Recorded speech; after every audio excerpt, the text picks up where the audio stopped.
वापस शरीर में आ जाते हैं कि हमें पकड़ में भले ना, लेकिन तीव्र क्रोध के क्षणों में ऐसा संभव है, ऐसा आगम है। इसी प्रकार तीव्र वेदना जब होती है हानि लाभ में ज़्यादा नहीं, लेकिन तीव्र क्रोध के क्षणों में होता है, तीव्र कसा है तो हानि कर्म का बल तो होता ही। अब वेदना समुद्र जब तीव्र वेदना होती है, इस समय भी कई बार आत्मा के प्रेत निकल जाते हैं, पुनः वापस आते।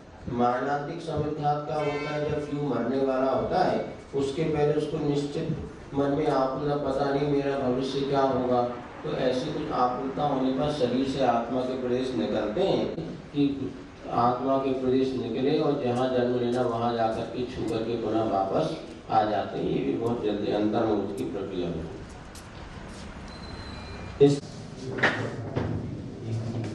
भी आ जाएंगे सभी लोगों का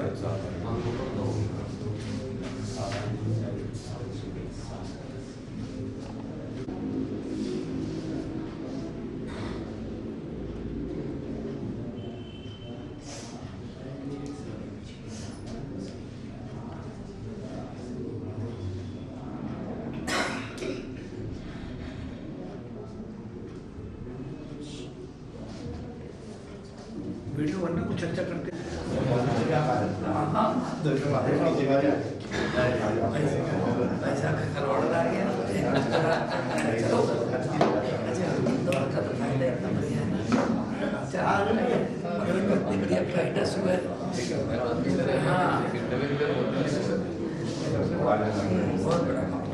देखो आज आप यहाँ जा रहे तो संजय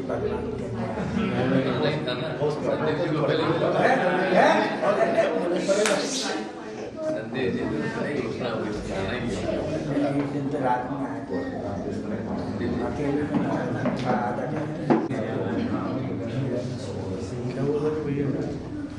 कल शाम को अभी ये भी 5 बजे एक दो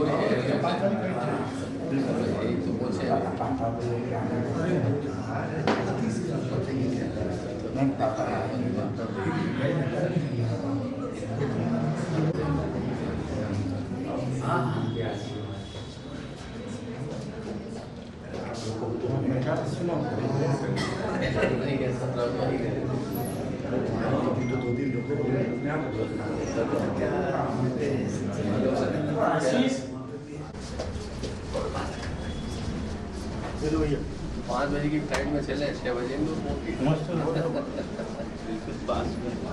एक घंटा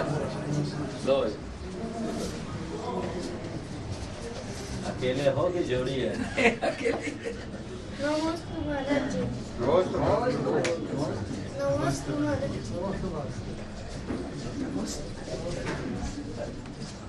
नमस्ते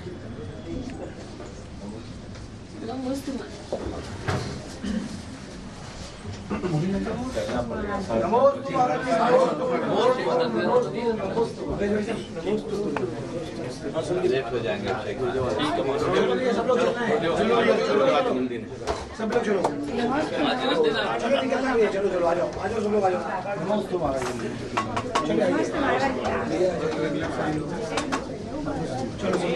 चलो भैया चलो। एक मिनट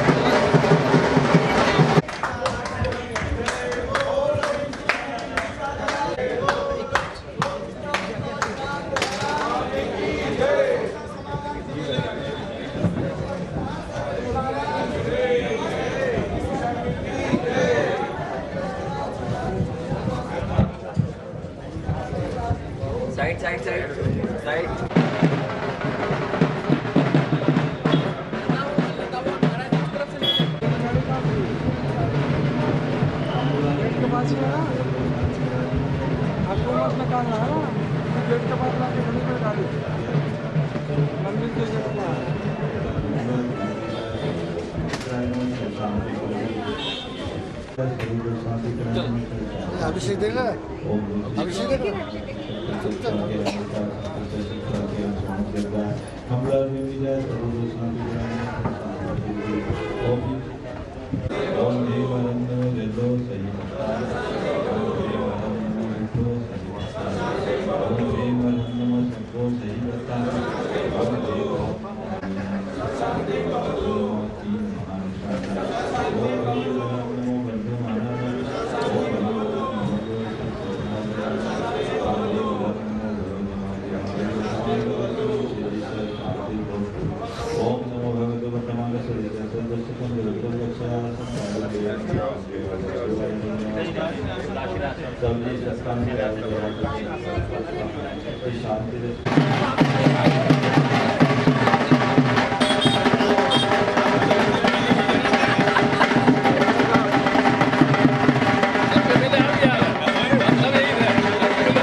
मैं बता दूंगा और क्या, और ग्रुप में आएगी तो दूसरा मैंने गलत तो सीरियस कम ले रहा है। चला चला दुकान चला ऐसा मत बोलो यार।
अंदर से थैली लाके दो, जिसकी चाबी आपकी हो जाए गाड़ी।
कलश लेके आओ। हाँ, दो जन जाओ, दो कलश। एक और जाओ।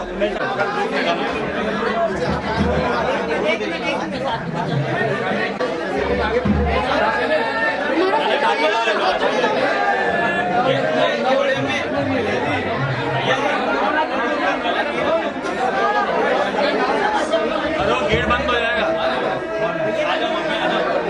अभी नहीं अबे भैया जी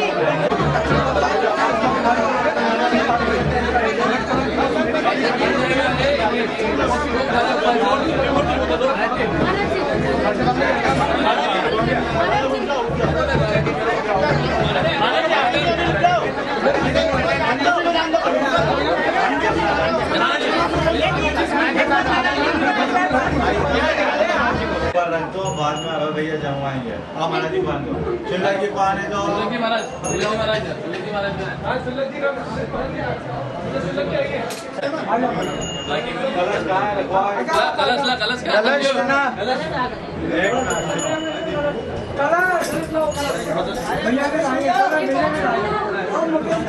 भैया कैप के बैलेंस ध्यान रख के बैलेंस बनाओ।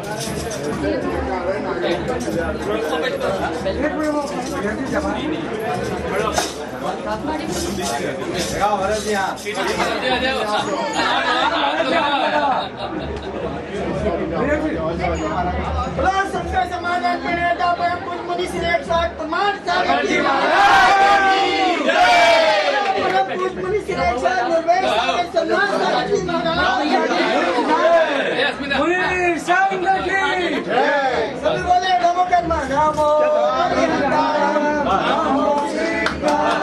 खाली करो पूरा कक्ष खाली करो सारे कैमरे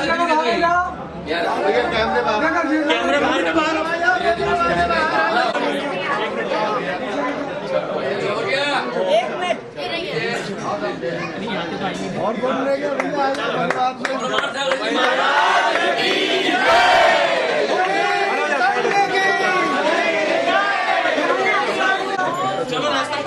रखा छोड़ो भैया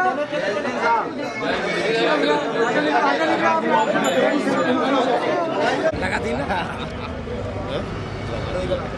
तेरी फोटो खींच के ये देखिए अब पक्का बोल दिया है इसने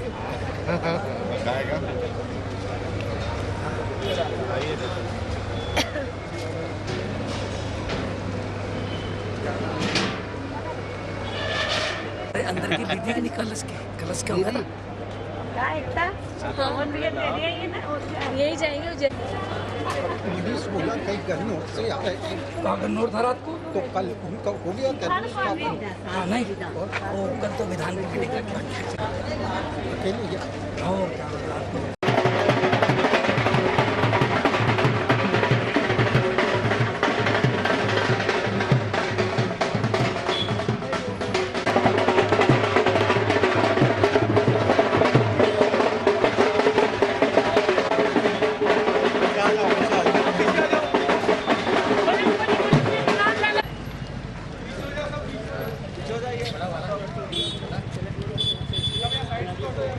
भैया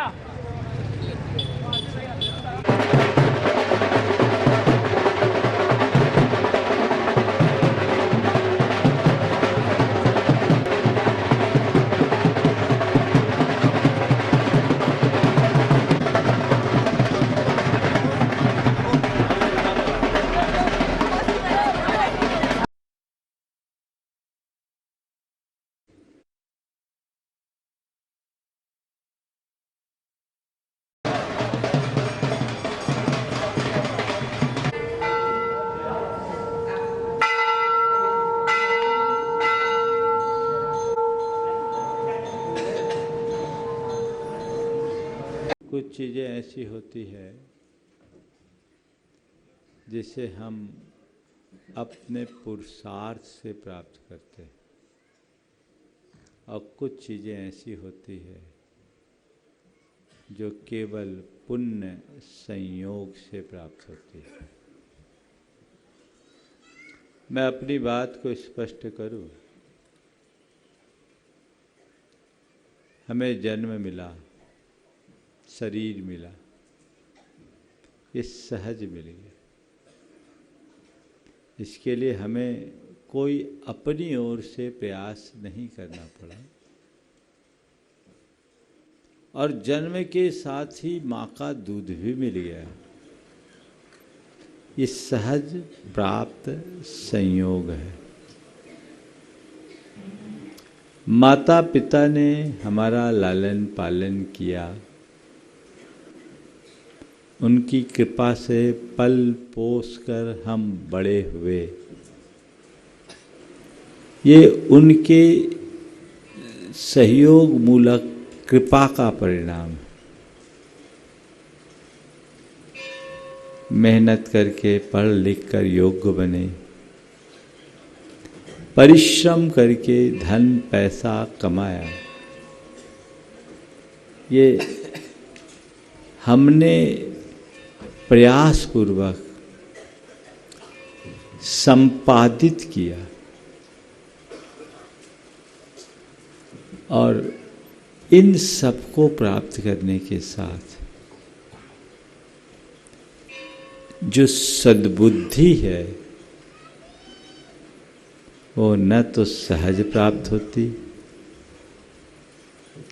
न कृपा से मिलती, न परिश्रम से पाया जा सकता। वो तो केवल पुण्य के संयोग से फलती है, जो महादुर्लभ है। आप सब बड़े भाग्यशाली हो कि आपको प्रारंभिक 3 तो मिले ही, मिले कि नहीं मिले? सहज प्राप्त, संयोग भी अनुकूल, संयोग भी आपके माता पिता का इतना अच्छा हुआ कि उत्तम संस्कार के साथ लालन पालन हुआ और आपने जी तोड़ परिश्रम भी किया कि खूब अच्छे से पढ़ लिख गए और न केवल पढ़े लिखे हो अपितु धन संपत्ति वैभव और संसार के सारे अनुकूल संयोग भी लगभग अर्जित कर लिए। इन 3 के साथ जो चौथा है सबसे दुर्लभ, वह है सद्बुद्धि। बुद्धि मिलना दुर्लभ नहीं है, बुद्धि तो सबके पास है, पर सद्बुद्धि की उपलब्धि महादुर्लभ है। और मैं मानता हूं यहाँ जितने लोग उपस्थित हैं वे सद्बुद्धि संपन्न लोग हैं, है ना? तालियां तो बजा रहे हो, थोड़ा जोर से बजा दो। अब आपने अपनी ओर से ये कह तो दिया कि हम सद्बुद्धि के धनी हैं, है कि नहीं? पहले और बोलो, हाँ जोर से बोलो थोड़ा। अब सद्बुद्धि के धनी हो तो उसके लक्षण भी तो दिखना चाहिए, हाँ बोलो। इतनी दुर्लभ निधि प्राप्त की तो सद्बुद्धि के धनी हैं, इसका प्रमाण क्या है? प्रमाण क्या है? जो सही राह पर चले समझना उसमें ही सद्बुद्धि है, और सब कुछ जानने के बाद भी जो गलत रास्ते पर हो समझना उसकी बुद्धि क्या है? सद्बुद्धि नहीं। उल्टा क्यों बोले? आप लोगों को कह दूं कि दुर्बुद्धि तो बहुत बुरा लगेगा, मैं तो सब में सद्बुद्धि खोजता हूं, है ना? विवेकानंद जी ने जब अमेरिका में कहा था 50% अमेरिकन्स आर फूल, तो लोगों में खलबली मच गई थी।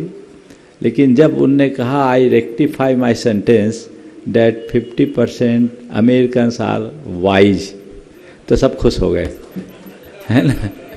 तो मैं आप सबसे कह सकता हूं, बात को सकारात्मकता की दिशा में लेकर के चलने का प्रयत्न करना चाहिए। मुझे सही राह पर चलना है, सही दिशा में आगे बढ़ना है, मेरी सोच सही होनी चाहिए, मेरा चिंतन सही होना चाहिए, मेरी भाषा सही होनी चाहिए, मेरा व्यवहार सही होना चाहिए, तभी तो जीवन अच्छा बन पाएगा। सद्बुद्धि जगे, ये हमारी सर्वोच्च प्राथमिकता होनी चाहिए। गुरुओं के सानिध्य में आप लोग आते हो, किस लिए आते हो? बोलो, गुरुओं के सानिध्य में आप किस लिए आते हो? बहुत अच्छा उत्तर दिया, ज्ञान प्राप्त करने के लिए। क्योंकि और जो चीजें हैं वो उनके पास खुद नहीं है, तो तुम्हें क्या देंगे? बोलो, दे सकते हैं क्या? हाँ, गुरुओं का आशीर्वाद मिल जाए, मेरा धन वैभव बढ़ जाए, हाँ, मेरा परिवार बढ़ जाए, मेरी संतति बढ़ जाए। जिन गुरु के पास जाकर तुम इन बातों की अपेक्षा रखते हो, उनके पास एक छिदाम नहीं है और उनका कोई घर नहीं, ब्याह ही नहीं किया, तो घर क्या बसाएगा? और तुम क्या मांगने जा रहे हो? अरे उनके पास जो है वो चाहो। क्या है उनके पास? गुण वैभव है, उस गुण वैभव को पाओ, खुद विभु बन जाओगे। दृष्टिकोण केवल यही होना चाहिए, मेरे हृदय में सद्बुद्धि का विकास हो, मैं सही राह पर चल सकूं। बहुत पुण्य का योग है अपन सबका कि इस पंचम काल में भी हमने वह सारी अनुकूलताएं प्राप्त कर ली जो कभी तीर्थंकरों के युग में भी हमें नहीं मिली। वो सारी अनुकूलता हमने आचार्य विद्यासागर के युग में पाया कि नहीं पाया? निमित्त सातिशय मिला। अगर उपादान न जगे तो उससे बड़ा अभागा और कौन होगा। कई बार ऐसी कहावत चरितार्थ होने लगती है, पन घट तक आकर भी गागर, रीति लौट रही है। इस दुर्लभ मनुष्य जीवन को पाने के उपरांत यदि हमने इसे सार्थक बनाने का यत्न नहीं किया तो सब व्यर्थ है। थोड़ा लेखा जोखा करना कि मैंने इस जीवन में क्या पाया और क्या खोया। अभी जीवन का बाद में कर लेना। चौमासा का औपचारिक निष्ठापन कल हुआ और ये उदयनगर वालों का सौभाग्योदय हो गया। ये सुयोग भी था जिस दिन इंदौर नगर में प्रवेश हुआ था, वहाँ की शुरुआत यहीं से हुई थी। आज निकासी की शुरुआत नहीं है, आज तो आगमन हुआ, लेकिन आज पुनः आना हुआ। और ये भी योग, पूरे चातुर्मास में उदयनगर का उदय कुछ ज़्यादा था। उदयनगर ये कौन सा पूर्वी क्षेत्र कहलाता है ना, पूरे पूर्वी क्षेत्र का, क्योंकि चातुर्मास के मुख्य जजमान बनने का श्रेय मुकेश पाटोदी को मिला। कलश रखा गया था और इस बार ये सुनिश्चित था, एक ही कलश था, जजमान के यहाँ पूरी समाज जाकर पहुँचाए। ये निमित्त बन गया तो मौका पहले मिल गया। हालांकि घबराना नहीं, मौका तो मिलता, आगे मिलता चाहे पीछे मिलता जरूर, क्योंकि मैंने अनुभव किया पूरे चातुर्मास में। वैसे तो सारे इंदौर ने लाभ उठाया, लेकिन पूरब का क्षेत्र सबसे आगे रहा। जिस भाव से आप लोगों ने सेवा भक्ति की है वह बहुत प्रशंसनीय है, सराहनीय है, अनुकरणीय है। चाहे उदयनगर हो, चाहे वैभव नगर हो, चाहे गोयल नगर हो, चाहे तिलक नगर हो, चाहे कनाडिया हो, और जो नाम मुझे नहीं मालूम वो सब हो, गौतम नगर, अब मुझे नहीं है, लिस्ट दे देना। गोकुल नगर का तो निमित्त ही बन रहा, वो भी इसी क्षेत्र में आ रहा है। वहाँ का भव्य पंच कल्याणक भी संपन्न होना। पर बंधुओं, हमें थम कर कुछ विचार करने की आवश्यकता और अपेक्षा है कि इन दिनों में मैंने क्या पाया और क्या खोया।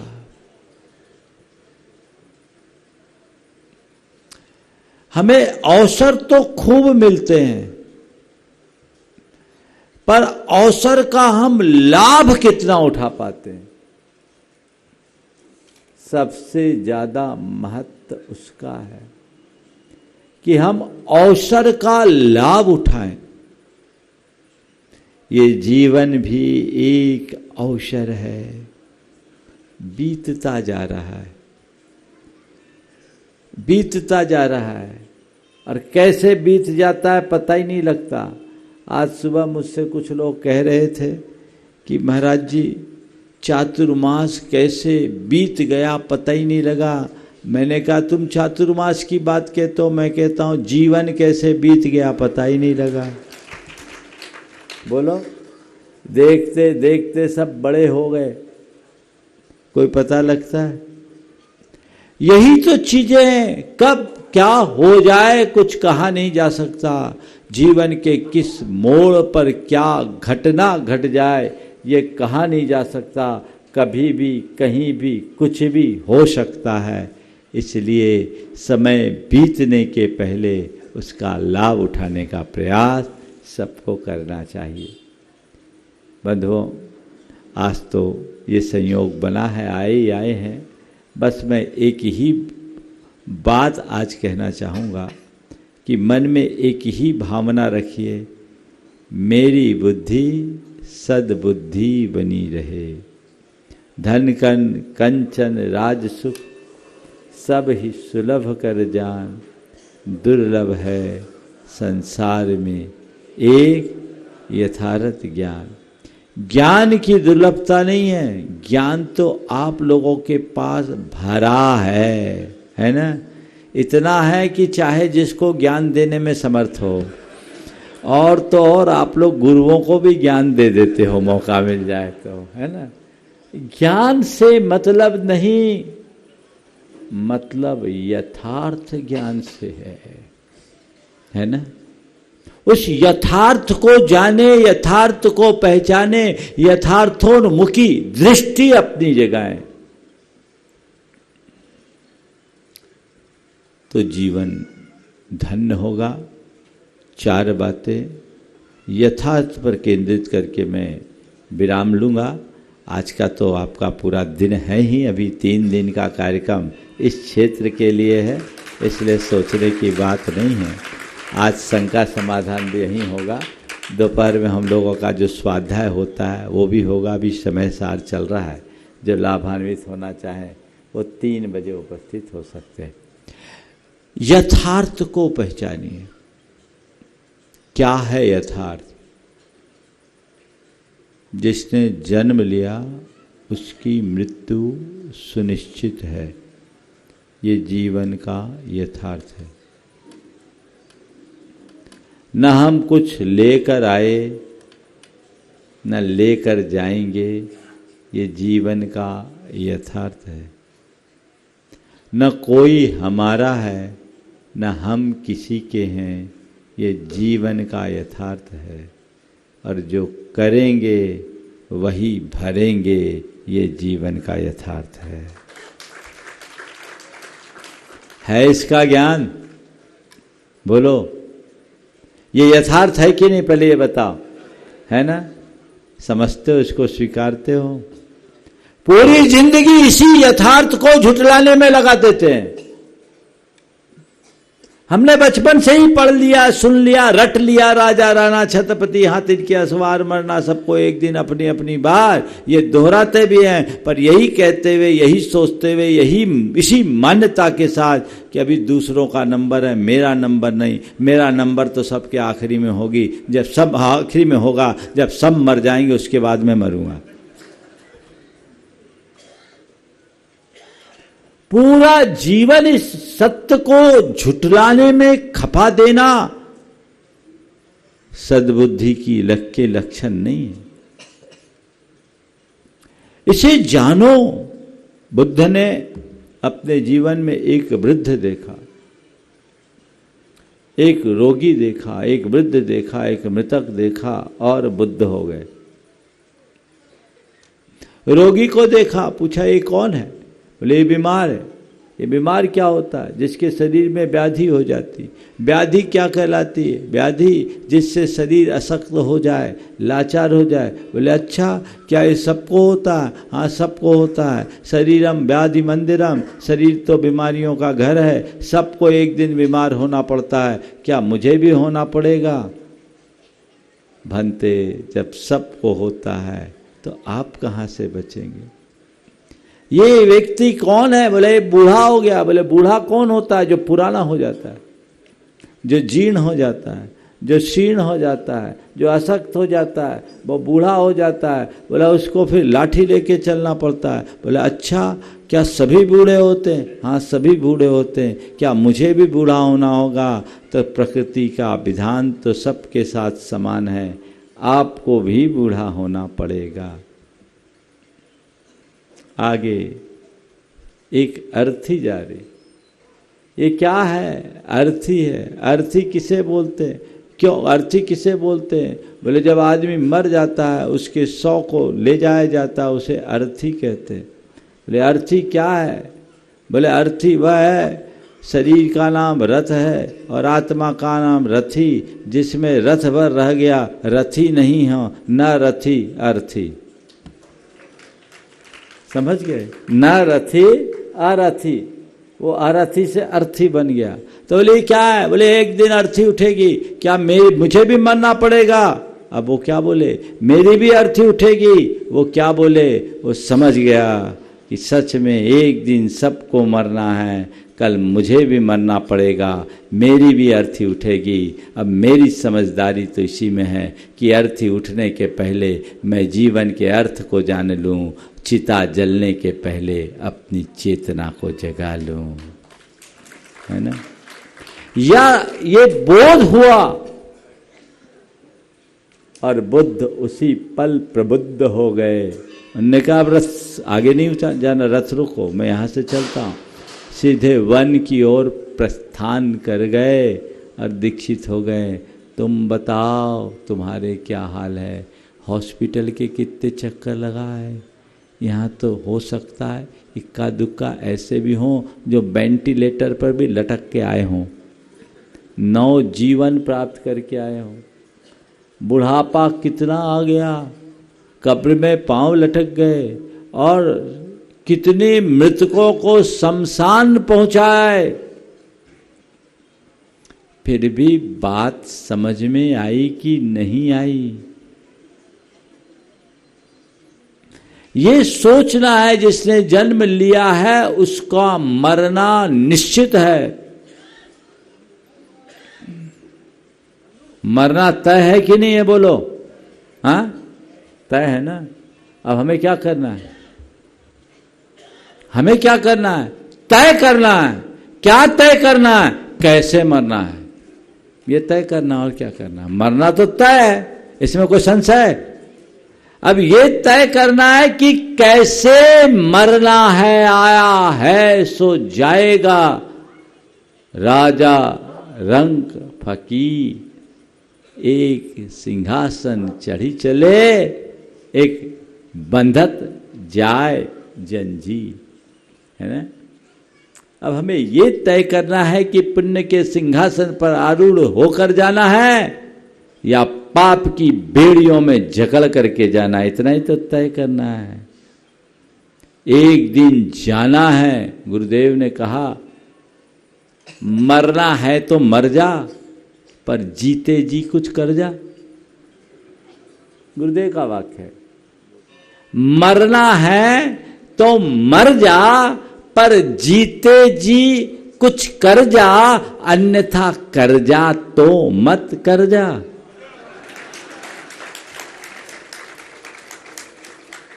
है ना पते की बात?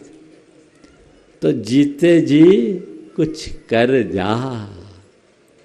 ये ध्येय अपने अंदर बनाना चाहिए। जिस दिन ऐसी हुक अंतरंग में उठने लगेगी, जीवन की दिशा बदल जाएगी।